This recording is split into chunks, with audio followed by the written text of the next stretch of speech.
தனிப்பெரும் கருணை அருட்பெரும் ஜோதி.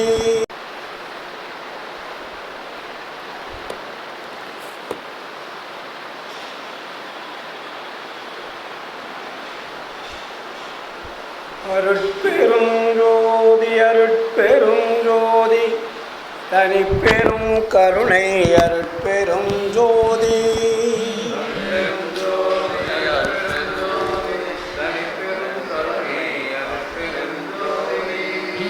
நினைந்து நினைந்து உணர்ந்து உணர்ந்து நெகிழ்ந்து நெகிழ்ந்து அன்பே நிறைந்து நிறைந்து ஊற்றெழும் கண்ணீர் அதனால் உடம்பு நனைந்து நனைந்து அருளமுதே நன்னிதியே ஞான நடத்தரசே என்னுரிமை நாயகனே என்று வனைந்து வனைந்து ஏத்துதும் நாம் வம்மின் உலகியலி மரணமிலா பெருவாழ்வில் வாழ்ந்திடலாம் கண்டி புனைந்துரையேன் பொய் புகழேன் சத்தியம் சொல்கின்றேன். பொச்சபையில் சிற்சபையில் புகும் தருணம் இதுவே புகும் தருணம் இதுவே புகும் தருணம் இதுவே. அருட்பெரும் ஜோதி அருட்பெரும் ஜோதி தனிப்பெரும் கருணை அருட்பெரும் ஜோதி. ஆன்மநேய ஒருமைப்பாட்டு உரிமையுடைய சகோதர சகோதரிகள் அனைவருக்கும் அதற்கும் நன்றி கலந்த வணக்கத்தையும் வாழ்த்துக்களையும் தெரிவித்துக் கொள்கிறேன். கடந்த மாதம் வள்ளலாருடைய மெய்ப்பொருளை பற்றி விளக்கமாக பேசி தெரிந்து கொண்டோம். அன்பர்களும் நிறைய வந்திருந்தார்கள். இன்று உங்களிடத்திலே சில உரையாடல்கள் என்றால் நாமும் பல ஆண்டுகளாக பேசுவதை கேட்டுக்கொண்டே இருக்கிறோம். ஆனால் வாழ்க்கையில் எந்த அளவிற்கு நாம் கடைபிடித்திருக்கிறோம் என்று பார்க்கின்ற பொழுது அது அவரவர்களுடைய வாழ்க்கை தரத்தை பொறுத்து தான் இருக்கும். நாம் முன்னாடி இருந்ததற்கும் இப்பொழுது வாழ்வதற்கும் என்ன வேறுபாடுகள், என்ன வளர்ச்சி? ஒருவேளை நாம் வள்ளலாருடைய கொள்கைகளை முழுமையாக முடியாவிட்டாலும் கடைபிடிக்க முடியாவிட்டாலும் ஓரளவிற்காவது கடைபிடிக்கிறோமா என்ற ஒரு திருப்தி, இல்லை முழுவதுமாக செவிகளிலே கேட்டு சங்கத்தை விட்டு வெளியே போனவுடன் அதை மறந்துவிட்டு பழைய எப்போதும் போல் செய்கின்ற வேலையை செய்கிறோமா என்பதையெல்லாம் நாம் சிந்திக்க வேண்டும். சத்து விசாரம் என்பது நம்மை கொஞ்சம் மேலே ஏற்றுவதற்கு மாற்றிக்கொள்ளக்கூடிய வாழ்க்கை முறைகள். ஏனென்றால் எல்லோரும் இந்த உலகத்தில் தான் பிறந்திருக்கிறோம். எல்லாமே இறைவனுடைய படைப்பு தான். இந்த இறைவனுடைய படைப்பிலே இறைவன் யார் என்பதை நாம் தெரிந்து கொண்டால் மட்டுமே நம்மளுடைய வாழ்க்கை மகிழ்ச்சியாக இருக்கும், உற்சாகமாக இருக்கும். நாம் அதிலிருந்து தடுமாற மாட்டோம். நாம் தடுமாறுவதற்கு அடிப்படை காரணமே கடவுள் யார் என்பதை நாம் முழுமையாக உணராத காரணம்தான்.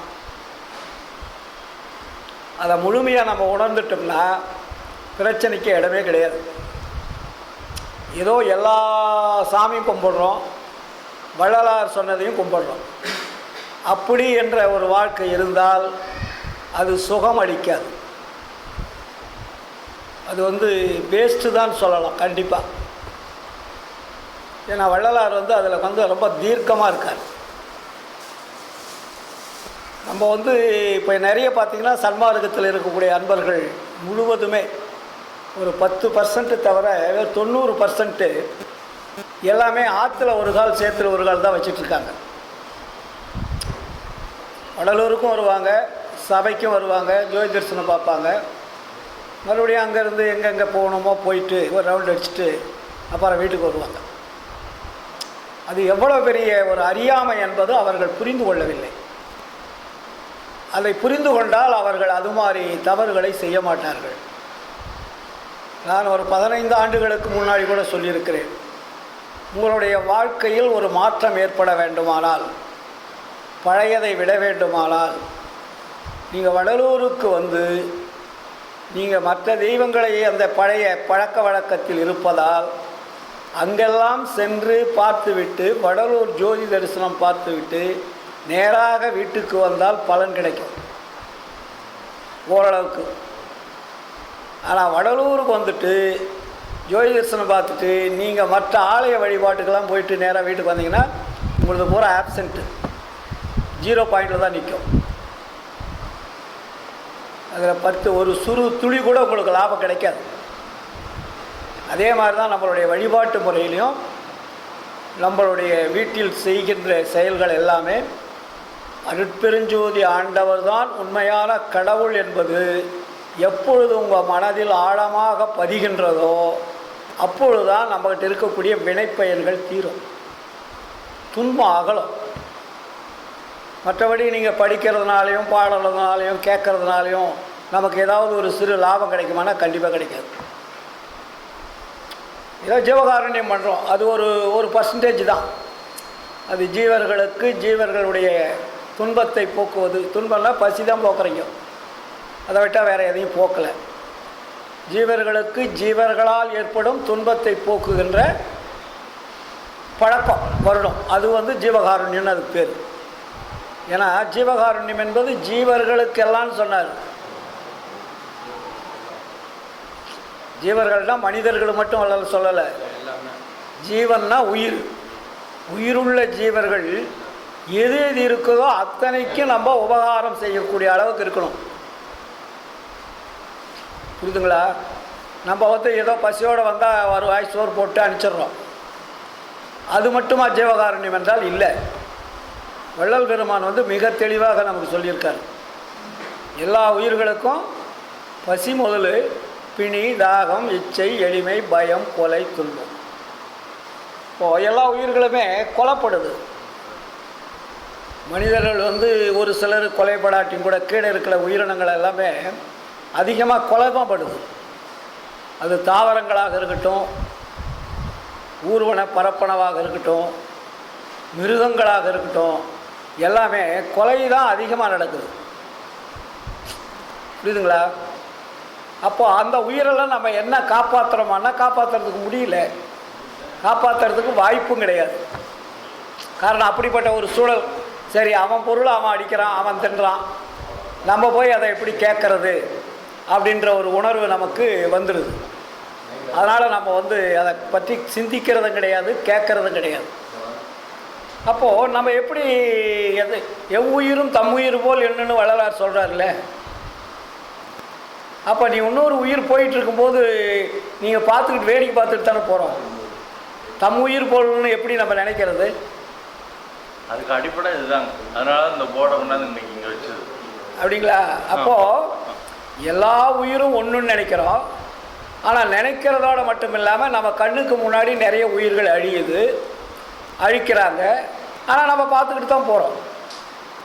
ஏன்னா நம்மளால் அதை இப்போ இருக்கக்கூடிய உலகத்தினுடைய சூழலில் அதை ஒன்றும் பண்ண முடியல. அப்படி ஏதாவது செய்ய போயிடணும்னா நமக்கு தான் பிரச்சனை உருவாக்குறாங்க. அப்போ நம்ம என்ன பண்ணணும் சன்மார்க்கிகள் அப்படின்னா, நம்மளால் முடிந்த உயிர்களை காப்பாற்றணும். நமக்கு தெரிஞ்ச உயிரினங்கள் இருக்கு இல்லையா, அந்த உயிரினங்களை நம்மளால் முடிஞ்ச அளவுக்கு அந்த கொலையிலிருந்து நம்ம காப்பாற்றணும். அதை காப்பாற்றக்கூடிய ஒரு தில்லு ஒவ்வொரு சன்மாரிக்கும் வரணும். ஏதாவது ஒரு உயிரை, இப்போ நீங்கள் கிடா வெட்டி பொங்கலை வைக்கிறான்னா அங்கே போய் நீங்கள் தடுத்து நிறுத்த முடியாது, உங்களை வெட்டிடுவான். கசாப்பு கடையில் போனீங்கன்னாக்கா நீங்கள் ஏன்டா வெட்டுறேன்னு கேட்டாக்கா 4 போலீஸ் பந்தோபஸ்தோடு இன்றைக்கி அரசாங்கமே அதுக்கு அனுமதி வழங்கியிருக்குது, அதையும் நம்ம தடுத்து நிறுத்த முடியாது. அப்போது நமக்கு தெரிந்த உயிரினங்கள் நிறைய இருக்குது இல்லையா, தாவரங்கள் இருக்குது, ஊர்வனம் இருக்குது, பரப்பனை இருக்குது, நடப்பனை இருக்குது, நமக்கு தெரிஞ்சது. இப்போ வெளிநாட்டிலாம் பார்த்திங்கன்னா நிறைய குடும்பங்களில் நிறைய நாய்களை நிறைய வளர்த்துறாங்க, பூனைகளை நிறைய வளர்த்துறாங்க, எலிகளை நிறைய வளர்த்துறாங்க. அவங்களுக்கு என்னன்னே தெரியாது, ஆனால் ஒவ்வொரு குடும்பத்துலையும் பார்த்திங்கன்னா நிறைய உயிரினங்களை வளர்த்துறாங்க. நம்மளுக்கு என்ன சாப்பாடு தேவையோ அதே மாதிரி அதுங்களுக்கு கொடுத்து வளர்த்துறாங்க, அவங்க அழிக்கிறதில்ல. அதை இப்போ நம்ம ஆளுங்க வளர்த்துறதெல்லாம் கவர்மெண்ட்டே கொடுக்குது, ஆடு மாடு கோழிலாம் வளர்த்து விற்கிறதுக்காக, அதை பணம் சம்பாதிக்கிறதுக்காக அரசாங்கமே அதுக்கு லோன் கொடுக்குது. அதை இன்றைக்கி அரசியல் ரீதியாக ஓட்டுக்காக அதை இனாமாக கொடுக்குறதாக அறிவித்து ஓட்டு வாங்குறாங்க. அது அவங்க வாங்கி என்ன பண்ணுறாங்க, அதை அழிக்கிறாங்க. கோழியாகட்டும் ஆடாகட்டும் வேறு எந்த மிருகமாகட்டும் வாங்கி அவங்க அதை வளர்ந்த உடனே விலைக்கு தான் விற்கிறாங்க, பணத்துக்காக உயிரை கொலை பண்ணுறாங்க. ஆனால் வெளிநாட்டில் தெரியாதவர்கள், வள்ளலாரை புரியாதவர்கள், ஜீவகாருண்யம் என்ன என்பது தெரியாதவர்கள்லாம் சில உயிர்களை அவங்க வளர்க்குறாங்க. அவங்க அடித்து சாப்பிட்றதில்ல, தன்னுடைய குழந்தை போல் பார்க்குறாங்க. அவங்க பெட்லேயே படுக்க வச்சுக்கிறாங்க. நீங்கள் நெட்டில் போய் பார்த்தீங்கன்னா நிறைய தெரியும், யூடியூப்பில் நெட்டெலாம் பார்க்குறாங்கன்னா நமக்கு அதை பார்க்கும்போதே நம்மளை அறியாத ஒரு உணர்வு ஏற்படுது. ஒரு உயிரை நம்ம வெளியே தான் நாயை கட்டி வைப்போம், அவங்க வீட்டுக்குள்ளே அவங்க எப்படி குழந்தைகள் விளையாடுதோ அது மாதிரி விளையாடுது, பூனை அது மாதிரி விளையாடுது, நாய் அது மாதிரி விளையாடுது, தேன் அதே மாதிரி தேனீக்களை கொண்டாந்து வைக்கிறாங்க. எந்த உயிரையும் அவங்க அழிக்கிறதில்ல. அதை அவ்வளோ குழந்தைய பக்குவமாக பாதுகாக்கிறாங்க. இப்போ நேற்று பார்த்திங்கன்னா ஒரு வீடியோ வந்தது, குரங்கு கொண்டாந்து வீட்டில் வளர்த்துறாங்க, செல்ல பிராணின்னு சொல்லிட்டு வளர்த்தி அந்த குழந்தைக்கு அந்த குரங்குக்கு எல்லா ப்ராக்டிஸும் அவங்க என்னென்ன செய்கிறாங்களோ அதை பார்க்குது. அது ஒளிஞ்சு பார்க்கும், அப்புறம் குழந்தைக்கிட்ட விளையாடும், மறுபடியும் அவங்க பிரிட்ஜை துடைப்பாங்க, தட்டை எடுப்பாங்க, டேபிளில் வைப்பாங்க. இதெல்லாம் அது கரெக்டாக பார்த்துக்கிட்டே இருந்து அப்படி கொஞ்சம் கொஞ்சமாக பழகி இவங்க காலையில் டிஃபனுக்கு ஆரம்பித்தாங்கன்னா அதுக்கு அவங்க ஜாடையில் சொன்ன உடனே அதை பிரிட்ஜில் இருந்து என்ன இருக்குது வேணுமோ அதை எடுத்தாந்து வைக்குது, தட்டம் கொண்டாந்து டேபிளில் வைக்குது, தண்ணி எடுத்து அந்த 2 காலையும் நடந்து அழகாக இருக்குது, தண்ணியை கொண்டாந்து வைக்குது. அப்போ அவங்க வீட்டில் என்னென்ன அவங்க செய்கிறாங்களோ அத்தனையும் அது செய்யுது. வளர்த்துறது மட்டுமல்ல, அதனுடைய குணத்தையே மாற்றி மனிதர்கள் போல் அது செய்யக்கூடிய ஒரு சூழலை அங்கே உருவாக்குறாங்க. அதை பார்க்குறதுக்கு நமக்கு ஆசையாக இருந்தது. குரங்கு மரம் தாவி தாவி செல்லக்கூடிய குரங்கை அன்பினால் அரவணைப்பினால் அவர்கள் அதை கொண்டு வந்து வீட்டில் வளர்த்தி அதுக்கெல்லாம் பெட்லேயே படுத்துக்குது. மழை நிலம் வேணுமா அதே மாதிரி அவங்க வச்சுருக்குறாங்க, கக்கூசில் போய் இருந்துட்டு சுத்தமாக பண்ணிட்டு வருது, வீடு கூட்டுது. அவங்க அந்த பெண்கள் என்னென்ன அந்த வீட்டில் செய்கிறாங்களோ அத்தனையும் அது செய்யுது. அப்போ அந்த உயிரினங்கள் நம்ம 6 அறிவு உள்ள மனிதன் உயர்ந்தவன் சொல்கிறோம், ஆனால் அந்த ஒரு 4 கால் உள்ள ஒரு பிராணி நம்மளுடைய பழக்க வழக்கத்தினால் எல்லா வேலையும் செய்யுது. அப்போ அவர் எவ்வளோ பெரிய அற்புதம். இது மாதிரி சின்ன சின்ன உயிர்களை நம்மால் முடிந்த அளவுக்கு காப்பாற்றலாம் இல்லையா. ஒரு உயிர் ரொம்ப கஷ்டப்படுதா, நமக்கு தெரிஞ்சதா, ஒரு விலை கொடுத்து வாங்கிக்கூட அது ஏதோ ஒரு இடத்துல யாருக்கும் மனிதனுடைய கைக்கு அகப்படாத ஒரு இடத்துல கொண்டு போய் விட்டு வளர்த்துக்கலாம், இல்லாட்டி விட்டுட்டு கூட வந்துடலாம், தப்பிச்சுக்கோ. நம்ம கண்ணுக்கு முன்னாடி அந்த உயிர் போகுது. ஒரு கோழி எடுத்துக்கங்க, அவன் ஒரு 100 ரூபா கொடுத்து ஒரு 500 200 300 ரூபா கொடுத்து அதனுடைய விலையை கொடுத்து வாங்குறான். இன்னும் கொஞ்சம் நேரத்தில் வெட்ட போகிறாங்க, நமக்கு நல்லா தெரியும். அப்போ நம்ம என்ன பண்ணணும், என்னப்பா அந்த வேலை கோழி சார் நாங்கள் 200 ரூபாய்க்கு வாங்கிட்டோம், சரி இந்த 200 ரூபா வச்சுக்கோ கொடுன்னு சொல்லிட்டு அதை காப்பாற்றினாவே அது ஜீவகாரணம். அந்த நேரத்தில் அந்த உயிரை காப்பாற்றுவதற்கு அது தள்ளி போட்டாச்சு உயிரை, அவன் கொஞ்ச நேரத்தில் வெட்ட போகிறான். இப்போ இது மாதிரி செய்யக்கூடியது எல்லாமே ஜீவகாருண்யத்தில் தான் அடங்குது. புரியுதுங்களா? அதனால தான் வள்ளலார் வந்து உயிரெல்லாம் ஒரு நீ திருநடம் புரியும் திரு பொது என அறிந்தேன்னார். மனிதனுக்கு மட்டும் சொல்லலை, எல்லா உயிர்களிலும் இறைவன் இருக்கிறார். அப்போ அந்த உயிரை கொள்ளும்போது இறைவனை கொள்ளுகிற மாதிரி அது. கொலை என்பது ஒரு கொடூரமான செயல். அதை வந்து வள்ளலார் வந்து ரொம்ப அழுத்தமாக அதை நமக்கு வலியுறுத்துறார். அதனால தான் அந்த உயிர் கொலையும் புலை புசிப்பும் உடையவரெல்லாம் உறவினத்தார் அல்ல, அங்கே ஸ்ட்ராங் பண்ணுறார். அவங்க வந்து ஆண்டவனை நினைப்பதற்கும் தொழுவதற்கும் அருகதை அற்றவர்கள்ட்டார். அந்த அந்த மனித உருவத்திலே அந்த உறவிலேயே சேர்த்துக்காதீங்க. அப்போ எவ்வளோ பெரிய ஒரு வார்த்தையை அந்த இடத்துல வள்ளல் பெருமான் போடுறார். அதனால தான் நம்ம எந்த உயிராக இருந்தாலும் நம்மால் முடிந்த அளவிற்கு காப்பாற்றக்கூடிய ஒரு செயலில் நம்ம ஈடுபடணும். ஏன்னா வள்ளல் சொல்கிறது பசி கொலை, மற்றதெல்லாம் இருந்தால் தப்பிச்சிடலாம். பிணி வந்தால் கூட அதை தப்பிச்சிடலாம். ஒரு ஆசை வந்துச்சுன்னா கூட அந்த ஆசையை கொஞ்ச நாள் லேட்டாக பொறுத்துக்கலாம், இல்லைங்களா? இச்சைன்னா ஏதாவது பொருள் வாங்கிறதுக்கு கிடைக்கலையேன்னு வருத்தப்படுறது, அச்சம், அது நம்ம கிடைக்குமோ கிடைக்காத என்று அச்சப்படுறது, இதெல்லாம் வந்து அந்த ஒவ்வொரு உயிரினங்களுடைய துன்பத்தினுடைய லிஸ்ட்டு. ஆனால் நமக்கு முதல் என்ன சொல்கிறாரு? உயிர் கொலையும் கொலை புசிப்பும், பசி கொலை, இந்த ரெண்டை நம்ம காப்பாற்றுறதுக்கு நம்ம தயாராக இருக்கணும். அதை காப்பாற்றினால் மட்டும்தான் நமக்கு இறைவனுடைய அருள் கிடைக்கும். கொலைபாதகம் செய்யவனுக்கு கூட, ஜெயில் தண்டனை விதித்தவனுக்கு கூட அரசாங்கம் அவனுக்கு சோறு போட்டு தான் கொள்ளுது. புரியுதுங்களா? தூக்கு தண்டனைக்கு போகிறேன் நாளைக்கு, கொலை குற்றவாளி, அப்போ அவனுக்கு கூட எல்லாப்பா வேணும் சாப்பாடு வயிறு நிறைய போட்டுட்டு தான் கொள்கிறான், பட்னியாக கொலை பண்ணுறதில்ல. அதனால் முதல் பிரச்சனை பசி, ரெண்டாவது தானே கொலை வருது. அப்போது இந்த பசியும் கொலையும் யார் நிறுத்துகிறார்களோ அவர்கள் சன்மார்க்கத்திற்கு உரியவர்கள். இது புறத்தில்.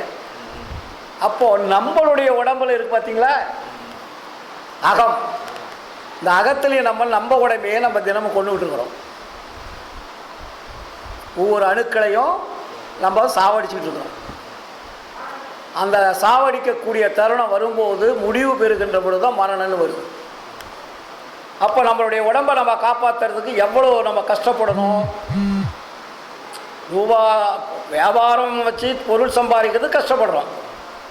ஆனால் நம்மளுடைய உடம்பை காப்பாற்றுவதற்கு நம்ம அதை பற்றி பெருசாகவே எடுத்துக்கிறதில்ல. 6 மணிக்கு போகிறோம், 7 மணிக்கு போகிறோம், 10 மணிக்கு போகிறோம், 11 மணி வழி வியாபாரம் தான் இருக்கிறோம். பொருளீட்டுவதற்காக காலம் நேரத்தை பார்க்காமல் நாம் செலவு செய்கிறோம். ஆனால் அந்த பொருளை நம்மால் எடுத்து போக முடிவதில்லை. ஆனால் நம்ம உடம்பை பற்றி என்னைக்காவது சிந்திக்கிறோமானா சிந்திக்கிறதில்லை. ரொம்ப டயர்டாகிடுச்சு, கஷ்டமாச்சுன்னா உடனே டாக்டர்கிட்ட போயிடும், இல்லைங்களா? உடனே போய் அவர் என்ன சொல்கிறாரு அந்த மருந்து மாத்திரையை சாப்பிட்டு மறுபடியும் நம்ம ஸ்டார்ட் பண்ணிடுறோம். ஆனால் இந்த உடம்பு முதுமை அடையாமல் இருப்பதற்கு நாம் என்ன செய்து கொண்டு இருக்கிறோம்? நம்முடைய உடம்பில் இருக்கக்கூடிய கோடான கோடி அணுக்கள் சேர்ந்தது தான் இந்த பாடி. இந்த பாடியை நம்ம காப்பாற்றுறதுக்கு நம்ம என்ன முயற்சி பண்ணோம் அப்படின்னா யாரும் முயற்சி பண்ணுறதில்ல.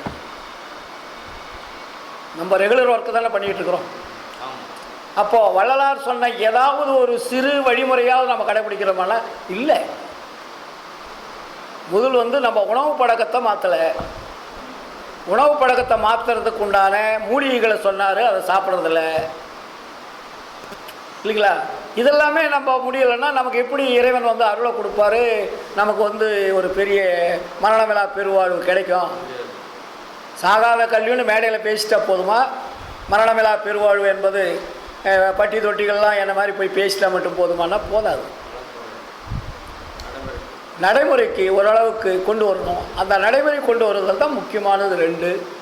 அதில் வந்து உயிர்கொலை செய்யக்கூடாது ஃபஸ்ட்டு, பசியோட மக்கள் இருக்கக்கூடாது.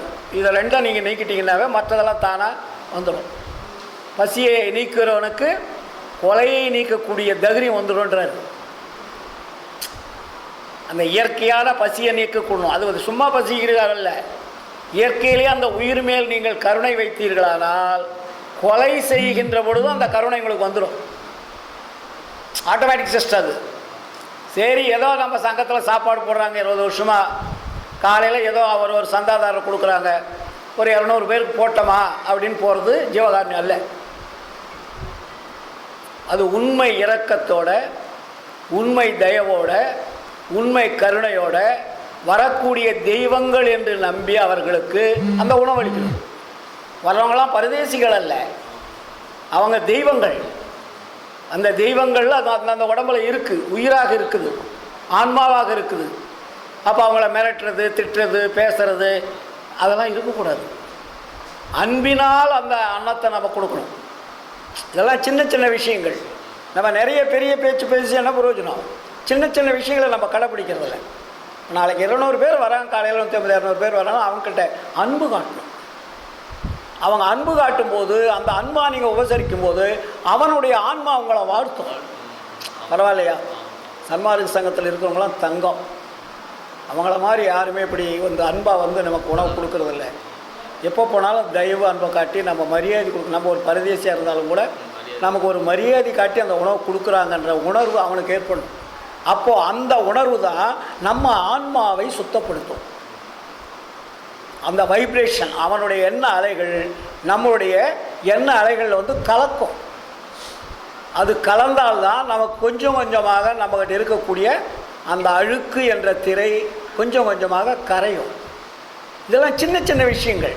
நம்ம இதை விட்டுட்டு பெரிய விஷயத்தை நம்ம பேசி என்ன பிரயோஜனம் இருக்குது? இப்போ வந்து தினம் அசட்டை செய்யாமல் கரிசாலையை சாப்பிடுங்கன்னு சொல்கிறார். அந்த வார்த்தையை அவர் யூஸ் பண்ணுறார் இல்லையா? அதுவும் அசட்டை செய்யாமல். அசட்டைன்னா அலட்சியம் செய்யாமல். சரி, அப்புறம் சாப்பிட்டுக்கலான்ற எண்ணம் கூட வரக்கூடாதுன்றார். ஏன் அதை சொல்கிறார் அவ்வளோ அழுத்தமா என்றால், உங்களுடைய உடம்பை பாதுகாக்கக்கூடிய மூலிகை அது. உடம்பை பொன்போல் பாதுகாக்கும் ஆற்றல் உடையதுன்னு எழுதுறாரு. பொண்ணுன்னா என்ன? தங்கம். தங்கத்தை நீங்கள் பாதுகாக்கிற மாதிரி உங்கள் உடம்பு அது பாதுகாக்குன்றாரு. அதை அலட்சியம் செய்யாமல் தினம் தினம் நீங்கள் சாப்பிட்ணும். அதை நம்ம யாராவது கடைப்பிடிக்கிறோமா ரெகுலராக? வெரி குட், ரொம்ப சந்தோஷம், மகிழ்ச்சி. இதெல்லாம் நம்ம கடைப்பிடிக்கணும். அப்போது நம்ம அதை ஏன் அதை சொல்கிறாருன்னா, அந்த மூலிகை தான் உங்களுடைய அணுக்களை பாதுகாக்கும். இந்த அணுக்கள் வந்து சீக்கிரம் வந்து விரயமாகாமல் அதை பாதுகாக்கக்கூடிய அந்த உணர்வுகளை அது உருவாக்கும். அதுக்கு மேல் கொண்டு தான் நம்ம உணவு முறைகளை கொஞ்சம் கொஞ்சமாக மாற்றணும். அப்போ அந்த மூலிகையை நம்ம சாப்பிடும்போது என்ன ஆகுது? நமக்கு பக்குவம் வருது. ரெண்டாவது மூலிகை என்ன சொல்கிறாரு? தூதுவளையை சொல்கிறார்.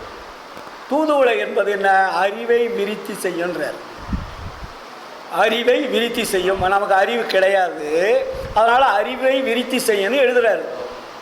உங்களுக்கு அறிவில்லைன்னு வளரார் சொல்லலை. அறிவு விருத்தி செய்யணும்னா என்ன அர்த்தம்? உங்களுக்கு அறிவு இல்லை, இதை சாப்பிடுங்க, அது விருத்தி செய்யணும்னு அர்த்தம். புரியுதுங்களா? அப்போ அந்த தூதுவளையும் கரிசாலையும் நம்ம இடைவிடாத சாப்பிட்டு பழகணும். அந்த சாப்பிட சாப்பிட நம்ம உடம்பு அதுக்கு ஒத்துக்கும்.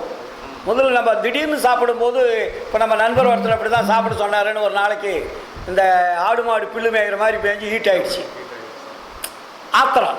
அப்படி இருக்கக்கூடாது. கொஞ்சம் கொஞ்சமாக சாப்பிட்டோம்னா நம்ம உடம்புக்கு இன்றைக்கி ஒரு 1/2 ஸ்பூன் சாப்பிட்டோமா எப்படி இருக்குது? சரி, கரெக்டாக இருக்குது. நாளைக்கு அதே பண்ணுங்கள். அப்படி ஒரு வாரம் 1/2 ஸ்பூன் பண்ணுவாங்க. அதுக்கு அடுத்த வாரம் கரெக்டு, இதில் எந்த விதமான சைடு எஃபெக்டோ ஹீட்டோ குளிர்ச்சியோ அதிகம் வரல, நார்மலாக இருக்குன்னா இன்னும் அடுத்த வாரத்துக்கு கொஞ்சம் சேர்த்துக்குங்க. கொஞ்சம் கொஞ்சமாக இதை பழகிட்டு வந்தால் நமக்கு என்ன ஆகும்? உடம்புக்கு தெம்பு வரும். நீங்கள் 1 கிலோ சோறு குழம்பு ரசத்தை தின்றதை விட இதை சாப்பிடுகின்ற பொழுது உங்களுக்கு உடம்புக்கு ஒரு தெம்பு வரும். நரம்பு வந்து நல்ல ஸ்ட்ராங்காக இருக்கும். அதுக்கு மேல் கொண்டு நம்ம என்ன பண்ணணும்? கொஞ்சம் கொஞ்சமாக உணவு முறைகளை மாற்றணும். வள்ளலார் தெளிவாக சொல்கிறார். சோற்றாசையோடு காம சேற்றாசைப்படுவாரை துணிந்து கொள்ள கூற்றாசைப்படுனார். கூற்றம்னா என்ன? யமா. நீங்கள் இந்த தினமும் தின்றதை தின்னுக்கிட்டே இருந்தீங்கன்னா யமனுக்கு வந்து சௌகரியமாக போச்சு. உங்களை சர்வசாதாரணமாக வந்து கூட்டிகிட்டு போயிடுவான். நீங்கள் ஒன்றும் அங்கே அதை வந்து தடுத்து நிறுத்த முடியாதுன்ட்டார். புரியுதுங்களா? அதுக்கப்புறம் இன்னொரு இடத்துல என்ன சொல்கிறாரு? ஈரமும் அன்பும் கொண்டு இன்னருள் பெற்றேன், என் மார்க்கம் இரவாத சன்மார்க்கம் தோழி. அடுத்தவர் என்ன சொல்கிறாரு? காரமும் மிகு புளிச்சாரமும் கைப்போடே உப்போடே கசப்போடே கூட்டி ஊரமுது உண்டு நீ ஒழியாதே. அதுக்கு என்ன பேர் வைக்கிறாரு? ஊரமுது உண்டு நீ ஒழியாதே அந்தோ ஆரமுது உண்டு என்னோடு ஆடையடி பந்து அருட்பெரும் ஜோதி கண்டு ஆடையடி பந்துன்றார். அப்போது நீ ஊரமுது என்றால் இது ஏன் ஊரமுது எனக்கு அது பேர்? இது மலம் வரும், சிறுநீர் வரும், வேர்வை வரும், அழுக்கு வரும், எல்லாமே வெளியே வந்து அது உங்களை அழிச்சிடும். இந்த 6 சுவை தான் உங்களை அழிப்பது. இப்போ நம்ம எதையோ தியானம் பண்ணுறோம், யோகம் பண்ணுறோம், தபம் பண்ணுறோன்றதெல்லாம் வேலையாகாது. நீங்கள் 3 வேலையை நல்லா மூக்கு பிடி தின்னுட்டிங்கன்னா எந்த தியான யோகம் தான் இருந்தாலும் இன்னும் வேலையாகாது. அப்போ நம்ம என்ன பண்ணோம்? இந்த அறுசுவையை கொஞ்சம் கொஞ்சமாக பக்குவமாக குறைக்கணும். அறுசுவையை நம்ம ஃபுல்லாக சாப்பிடும்போது என்ன வருது? காமம் வருது. காமம் என்றால் என்ன? உணர்ச்சி. உணர்ச்சி எப்படி வருது? இந்த அறுசுவை அது இரத்தமாக மாறி இரத்தம் சுத்தகரிப்பு செய்து அது குண்டலினி பையில் போய் விந்துவாக மாற்றமடைந்து இறங்கிடும். அப்போ விந்து இறங்கினா என்ன ஆகும்? உங்களை சும்மா விடாது. அது வீரியம் உள்ளது, அது சும்மா விடாது. அது போய் ஏதாவது ஒரு தப்பு பண்ண ஆரம்பித்து சொல்லிடும். நீங்கள் தப்பு பண்ணுறதில்ல, உங்களுக்கு அந்த எண்ணம் வராது. ஆனால் இந்த உணவினால் உங்களுக்கு அந்த விந்து என்ற வீரியம் வந்து அது வெளியே வருகின்ற பொழுது உங்கள் உடம்பு சீக்கிரமாக அழிந்து போயிடும். அதனால தான் கிராமத்தில் அந்த காலத்தில் என்ன சொல்லுவாங்க? விந்து விட்டவன் நொந்து கெட்டான்னு சொல்லி பழமொழி உண்டு. அப்போது நமக்கு ஆரமுது ஊறுறதுக்கு இந்த உடம்போ தவிர ஊரமுதுக்கு அல்லன்ட்டார். அது ஊரமுது, அதுவும் அமுதம்தான், அதுவும் வந்து அங்கே தான் இறங்குது. இது ஆரமுது, இது மேலே இருந்து கீழே வெளியே இறங்கணும். இது இறப்பையிலிருந்து வெளியே வந்து அது ஃபில்ட்ரு பண்ணி அதை எங்கெங்கே சுத்திகரிப்பு செய்யணுமோ அத்தனையும் செய்து அது ரத்தமாக மாற்றி, ரத்தம் 4 வகைன்னு எழுதியிருக்கார் வள்ளலார். அதை எந்தெந்த ரத்தத்தில் என்னென்ன இருக்குதுன்னு கலவை எழுதி வச்சுருக்கார். உரநடை பகுதியில் போனீங்கன்னா தெரியும். இன்றைக்கி தான் வந்து இவனுங்களை ABCDன்னு சொல்கிறான். ஆனால் வள்ளலார் அன்னைக்கே எழுதியிருக்காரு 4 வகை ரத்தங்கள் அப்படின்னு எழுதுறார். கலவை ரத்தம் என்னென்ன ஒரு 4 வகையில் வரும். அப்போ அந்த 4 வகை ரத்தங்கள் அந்த உணவனுடைய தன்மைக்கு மாறி அங்கே வருது. இது வந்து சுக்கில பையில் போய் இறங்கிடுது. இறங்கிட்ட உடனே அது என்ன ஆகும்? நம்மளுடைய வயதை கூட்டிக் கொண்டே இருக்கும். இது தினமும் சாப்பிட்றீங்க, தினமும் வெளி வந்துட்டுருக்கு, தினமும் சாப்பிட்றீங்க, தினமும் வெளி வந்துட்டுருக்கு இல்லையா? அதனால் வள்ளலார் அதுக்கு என்ன சொன்னார்? அதை கூட ஊற்றுக்கேணி நாயன்னு ஒரு வார்த்தை போடுறார். ஒரு ஆண் பெண் என்பது தினம் தினம் உடலுறவு செய்யக்கூடாது. அப்படி செய்தால் உங்களுடைய உடம்பு சீக்கிரம் அழிந்துவிடும். அப்போ என்ன சொல்கிறாரு? 15 நாளைக்கு ஒரு தடவை, இல்லறத்தானுக்கு 15 நாளைக்கு ஒரு தடவை ஆண் பெண் உடலுறவு வைத்துக் கொள்ள வேண்டும். ஏனென்றால் இறைக்காமல் இருந்தாலும் ஆபத்து, இறைத்து கொண்டே இருந்தாலும் ஆபத்துன்றார். புரியுதுங்களா? நம்ம டெய்லி இறைச்சாலும் சீக்கிரம் வற்றி போய், அதனால தான் அது ஊற்றுக்கேணி நாயன்னார். ட்ரை ஆகிட்டுனா அதுக்கப்புறம் சீக்கிரம் உடம்பு தேக நஷ்டம் ஏற்படுன்ட்டார். அப்போது சிட்டத்தை நீக்குவது போல்னு போட்டார். எப்படி ஒரு சிட்டம் கட்டிட்டா விளக்கில் அந்த மேலே இருக்கிற சிட்டத்தை நீக்கணும்னா மறுபடியும் விளக்கு நின்று எரியுது. அதுபோல் இந்த 15 நாளைக்கு ஒரு தடவை இதை நீங்கள் யூஸ் பண்ணிக்கங்க, அதுக்கு மேலே யூஸ் பண்ணாதீங்க. அப்போ கூட என்ன எதற்காக நம்ம யூஸ் பண்ணோம்னா குழந்தை வேண்டும் என்ற உணர்வுக்கு மட்டும் யூஸ் பண்ணுன்றார். இப்போ உடம்பை நம்ம பாதுகாக்கிறதுக்கு என்னென்ன வழிமுறைகளை நமக்கு சொல்லியிருக்காரு. நம்ம இதெல்லாம் அந்த சிந்திக்கிறதே கிடையாது, அங்கே போகிறதே இல்லை. பாட்டை பாடிடுறோம், எல்லாம் பண்ணிடுறோம், எப்போதும் போல் செய்கிறோம். அப்போ நம்ம உடம்பு எவ்வளோ பெரிய பொண்ணானதுன்னு சொல்கிறார் இல்லையா? உடம்பை பாதுகாக்குவது மிக மிக அவசியம். அப்போ இந்த மாதிரி நிலையில் என்ன, அது வந்து இடைவிடாது இறைவனை தொடர்பு கொள்ளுபவருக்கு சுக்கிலம் உண்டாகாதுன்ட்டார். வைப்ரேட் ஆகிடும், அங்கே குண்டலினி சக்திக்கு வராது. ஸ்டோர் பை இருக்கு இல்லையா, அந்த ஸ்டோர் பைக்கு வராது. எப்படி இந்த பிரிட்ஜில் வந்து ஒரு சில பிரிட்ஜில் தண்ணி கீழே இறங்கினோடனே வெளியே எடுத்து ஊற்றுவாங்க.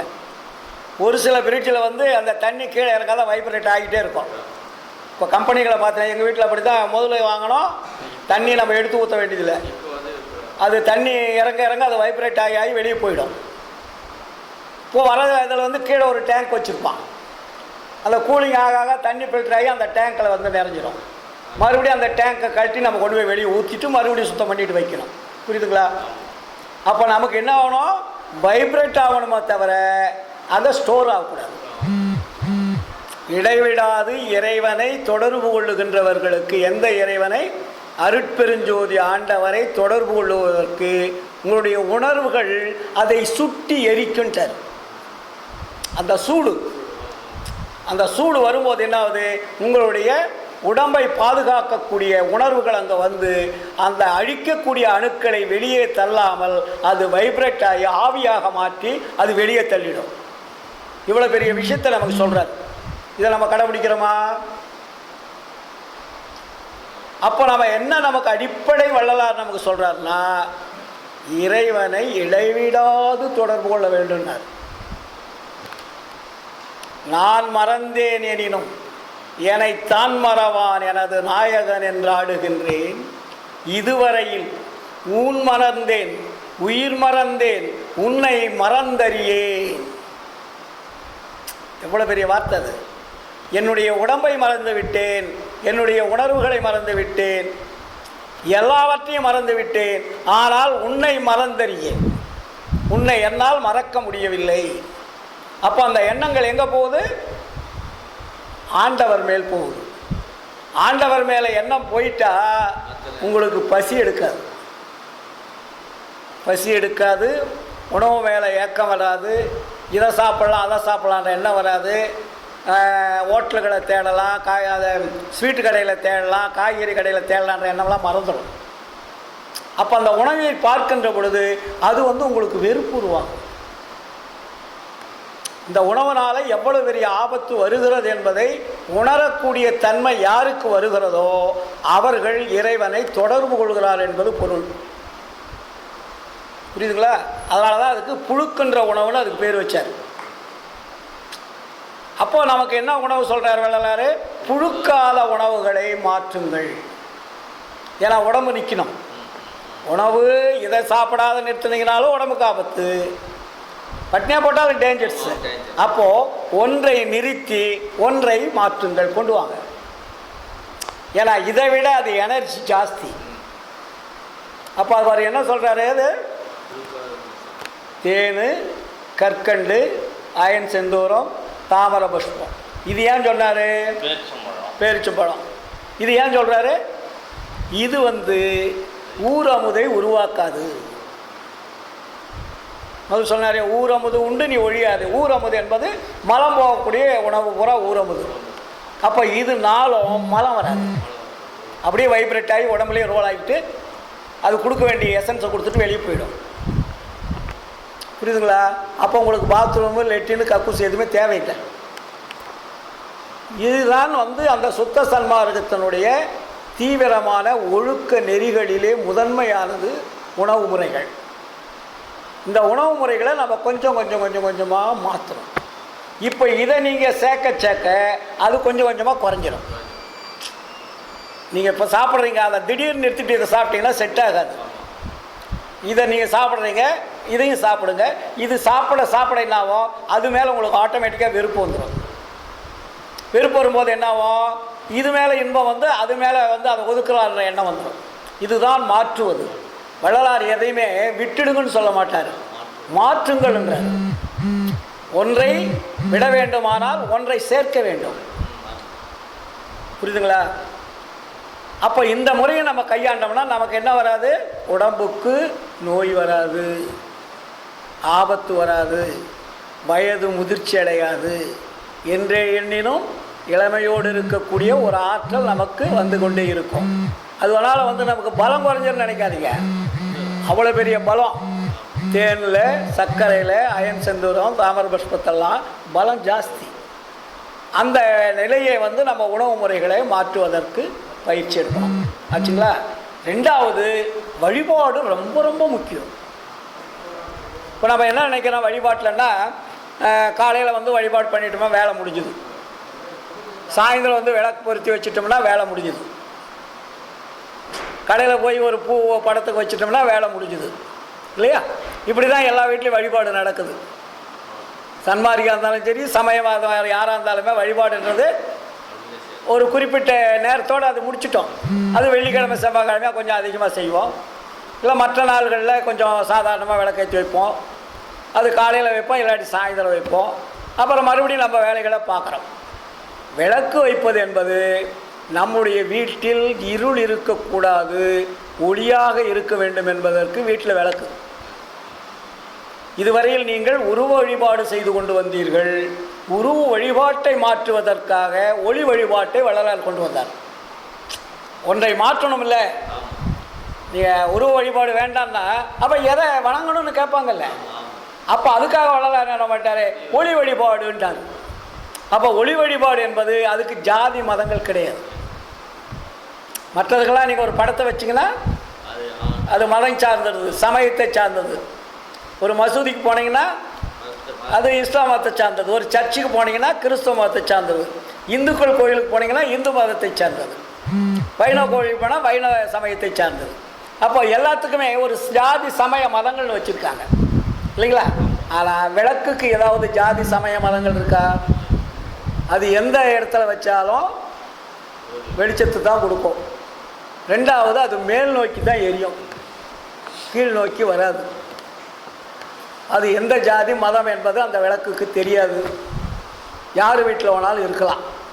அதனால் அது பொது வழிபாட்டு முறைன்னு வள்ளலார் கொண்டு வந்தார். அப்போ அதுக்கு வேறு என்ன? பொது வழிபாட்டு முறை. அதுக்கு சாயங்கள் பூசாமல் அவர் வள்ளலார் என்ன அவர் சத்திய ஞான ஜோதினர். அதுக்கு சமரச சுத்த சன்மார்க்க சத்திய ஞான சபைன்னு வச்சு அதுக்கு சத்திய ஜோதி நித்திய ஜோதின்றார். அதுக்கு வந்து சத்திய ஜோதி, ரெண்டாவது நித்திய ஜோதி. அப்போ நம்ம என்ன பண்ணுறோம்? புறத்தில் தானே வச்சு வழிபாடு பண்ணுறோம். அப்போ உங்கள்கிட்ட என்ன வழிபாடு இருக்குது? நீங்கள் வழிபாடு விளக்கேற்றி வச்சுட்டு கடைக்கு போயிட்டீங்க, அந்த அம்மா இருக்காங்க விளக்கு வச்சுட்டு அவங்க வேலைக்கு போயிடுறாங்கன்னு வச்சுங்க. அப்போ வழிபாடு உங்களுக்கு என்ன அங்கே இருக்குது? அப்போ வள்ளலார் இங்கே என்ன சொல்கிறாரு?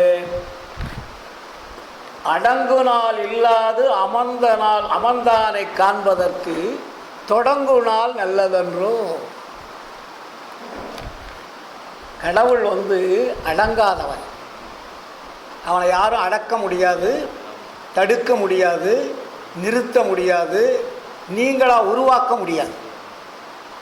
ஆண்டவர் இல்லை என்றால் இந்த உலகம் இயங்குமா? அண்டங்கள் இயங்குமா? அவர் ஓய்வு எடுக்க முடியுமா? அப்போது அதனால் வள்ளலார் என்ன சொல்கிறார்? அடங்கு நாள் இல்லாது அமர்ந்தானை காண்பதற்கு தொடங்கு நாள் நல்லதன்றோ நெஞ்சே தொடங்கு நாள் நல்லதன்றோ. நீங்கள் ஜோதி வச்சுட்டீங்க, வேலை முடிஞ்சிருச்சு இல்லைங்களா? அதுக்குன்னு ஒரு நேரம் காலம்னு வச்சுருக்கிறீங்க. ஆனால் கடவுள் நேரங்காலத்தை பார்த்தா என்ன ஆகும்? நான் காலையில் தான் சூரியன் உதிக்கிறத நான் இன்றைக்கி உதிக்க மாட்டேன், 12 மணிக்கு தான் உதிக்கிறேன்னா நீங்கள் என்ன பண்ணுவீங்க? அது நேரங்காலம் பார்க்குதா? அப்போது இறைவன் அடங்காதவன், உங்களுடைய ஆன்மாவும் அடங்காதது. உடம்புல இருக்கக்கூடிய ஆன்மா அது ஏதாவது ஓய்வு எடுக்குதா? அது ஓய்வு எடுத்தால் அந்த உடம்பு என்ன ஆகும்? சவமாயிடும். சிவம் என்பது சென்று விட்டால் சவம் என்பது வந்துவிடும் இல்லையா? அதனால தான் நம்ம சமயத்தில் கூட அன்பே சிவம்னாங்க. அங்கே அது அன்புன்னு பேர் வச்சாங்க. வள்ளலாருங்க என்ன சொல்கிறாரு? அது இடைவிடாது இயங்கிக் கொண்டிருக்கக்கூடிய மெய்ப்பொருள்னார். நம்ம உடம்புல எந்த இடைவிடாது, எப்படி ஆண்டவர் வந்து இடைவிடாது செயல்பட்டு கொண்டிருக்கிறாரோ அதே போல் உங்களுடைய உடம்பில் எப்படி தாயினுடைய கருவறையில் அது வந்து அமர்ந்து அது தனது வாழ்க்கைக்காக உடம்பை எடுத்து உயிரை எடுத்து வெளியே வந்து நீங்கள் செய்யக்கூடிய தவறுகளையெல்லாம் அது பார்த்து கொண்டு சாட்சியாக இருந்து கொண்டு உங்களுக்கு என்னென்ன செய்கிறோமோ அத்தனையும் அதுக்கு கூடவே இருந்து செஞ்சு கடைசியில் நீங்கள் அன்ஃபிட்டுன்னு நினச்ச உடனே தான் அது வெளியே போகுது. அது இருக்கும் வீட்டை நீங்கள் அழிக்கின்ற தருணம் வருகின்ற பொழுதுதான் அது வெளியே போகுது. புரியுதுங்களா? அப்போ அந்த உயிரையும் உடம்பையும் எப்படி பாதுகாக்க வேணும்? அது பாதுகாத்தா தானே ஆன்மா என்ற அந்த மெய்ப்பொருள் நிற்கும். அப்போ நம்ம என்ன செஞ்சுக்கிட்டு இருக்கிறோம்? ஆன்மாவை நிலைநிறுத்தக்கூடிய தன்மை நம்மிடம் இருக்கிறதா? எல்லாம் ஆன்மா ஆன்மான்னு பேசுகிறீங்க, ஆன்மநேயன்னு பேசுகிறீங்க, ஆன்மீகம் என்று பேசுகிறீங்க. ஆனால் ஆன்மாவை காப்பாற்றும் தகுதி நம்மிடம் இருக்கிறதா என்றால் இல்லை. எவன் ஒருவன் ஆன்மாவை உடம்பை விட்டு வெளியே அனுப்பாமல் இருக்கிறானோ அவன்தான் சன்மார்க்கி. மற்றவெல்லாம் சன்மார்க்கி என்ற லிஸ்ட்லேருந்து வள்ளலார் எடுத்துடுவார். அப்படியே ஆன்மாங்கிறது என்னங்கிறது சொல்லுங்க. அதிகம் வழக்கமா போர்டில் தான் எழுதி. அப்போது ஆன்மா என்றது என்ன? அதுதான் இறைவனுடைய குழந்தை. ஏன்னா அவர் அனுப்பியது தான் ஆன்மா. அவர் அனுப்பிய ஆன்மாவை நம்ம எப்படி பாதுகாக்கணும்? அப்பா கொடுக்குற சொத்தை நம்ம எவ்வளோ பாதுகாக்கிறோம்? அதை அழிச்சிட்டா மறுபடியும் அப்பா கொடுப்பாரா? ஒரு தொழிலுக்கு பணம் கொடுக்குறாரு, அந்த தொழிலை நஷ்டம் பண்ணுறீங்க, அப்புறம் என்ன ஆகுது? வேறு தொழிலுக்கு போயிடுறீங்க. அப்போ இது நஷ்டம் ஆன உடனே வேறு தொழிலுக்கு போயிடுறீங்க. அதே மாதிரி ஆன்மா என்ன பண்ணுது? இந்த உடம்பு நஷ்டம் அடையும் போது இந்த உடம்பை விட்டுட்டு வேற ஒரு வீடு எடுத்துக்குது. அப்போ வீடு இல்லாமல் ஆன்மா வாழுமா என்றால் வாழாது. அப்போ நம்ம சமயவாதிகள் என்ன சொன்னாங்க? பக்தி மார்க்கத்தில் உடம்பை விட்டு ஆன்மா பிரிந்தால் சொர்க்கத்திற்கு சென்றுவிடும், வைகுண்டம் சென்றுவிடும், கைலாயம் சென்றுவிடும். ஏனென்றால் நாமெல்லாம் காசி ராமேஸ்வரம்லாம் போய் வழிபாடு செஞ்சோம். அதனால் இந்த ஆன்மாவானது ஆண்டவர் வந்து சொர்க்கத்துக்கு கூட்டிடுவார்னு அவங்க ஒரு கதை கட்டிட்டு போயிட்டாங்க. ஆனால் வள்ளலார் என்ன பண்ணார்? அவனே, நீ உடம்பை விட்டு வெளியே ஆன்மா சென்றால் மறுபடியும் பிறப்பு உண்டுடான்ட்டார். அது எங்கேயும் போகிறதுக்கு சான்ஸே கிடையாது. உடம்பை விட்டு ஆன்மா வெளியே சென்றால் அது மறுபடியும் வேறொரு வீடு எடுத்து வாழுமே தவிர அது வேறொரு இடத்திற்கு செல்லாது. அப்போ அந்த ஆன்மா என்ற இறைவனுடைய குழந்தையானது ஆன்ம தேகத்தோடு தான் இங்கே வந்தது. இந்த உருவத்தை எடுத்துக்கிட்டு அது வரல. இந்த உலகத்திற்கு வருகின்ற பொழுது ஆன்ம தேகத்தோடு வந்தது. ஆன்ம தேகம் என்றால் என்ன? அது பேர் தான் ஒளி தேகம். அந்த தேகத்தில் வந்த ஆன்மா இங்கு இந்த உலகத்தில் வாழ்வதற்காக அந்த தேகத்தினுடைய வரைபடத்தில் உயிரும் உடம்பும் கொடுக்கப்படுகிறது. புரியுதுங்களா? அப்போ அந்த உயிரும் உடம்பையும் கொடுத்தால் நீங்கள் உயிரையும் அழிக்கக்கூடாது, உடம்பையும் அழிக்கக்கூடாது.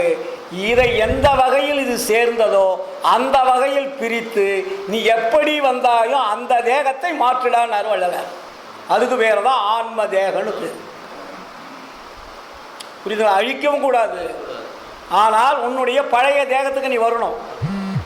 இந்த புது தேகம் உனக்கு எப்படி வந்துச்சு? உணவுனால் வந்தது, இந்த உலகத்தினால் வந்தது, பஞ்சபூதங்களால் வந்தது. இந்த பஞ்சபூத தேகத்தை பஞ்சபூதங்களால் உருவாக்கப்பட்ட உணவு என்ற அந்த உணவை நாம் உட்கொண்டுவதால் இந்த தேகம் தடித்து விட்டது. அப்ப தடித்த தேகத்தை கரைக்க வேண்டும். கரைக்கிறதுனா எப்படி? அது அருள்னால மட்டும்தான் கரைக்க முடியும், வேற எதுலையும் கரைக்க முடியாது. வேற எந்த பொருளை வச்சு உங்களை இந்த உடம்பை கரைக்கவே முடியாது. அருளால மட்டும்தான் அது மெல்ட்டாகவும் கரையும். அதனால தான் அருளே என் மனம், அருளே என் அறிவு, அருளே என் உரு. அந்த அருட்பெருஞ்சோதி அகவல்ல அருள் அருள்னு போட்டிருக்காரு. என்ன படிக்கிறீங்க? அருள் தான். அப்போ அந்த அருளை பெறுவதற்கு தான் நாங்கள் இவ்வளோ கஷ்டப்படணும். நீங்கள் இந்த அளவிற்கு இந்த உலகத்தில் முறை தெரியாமல், வழி தெரியாமல், வழிபாடு தெரியாமல் வாழ்க்கை வாழ்ந்ததினால் வந்த துக்கம்தான் மரணம். மரணம் என்பது ஒரு துக்கம். அதனால தான் அது மரண பெரும்பிணி வாரா வகை தரும் கருணை பெருந்திரல் காட்டிய மருந்தேனர். மரண பெரும் பிணினர். அதை மற்ற பிணி பெரும்பிணி இல்லை, அது சீக்கிரம் ஏதோ செஞ்சிடலாம். மரண பெரும்பிணி உங்களால் எப்படி நீக்க முடியும்?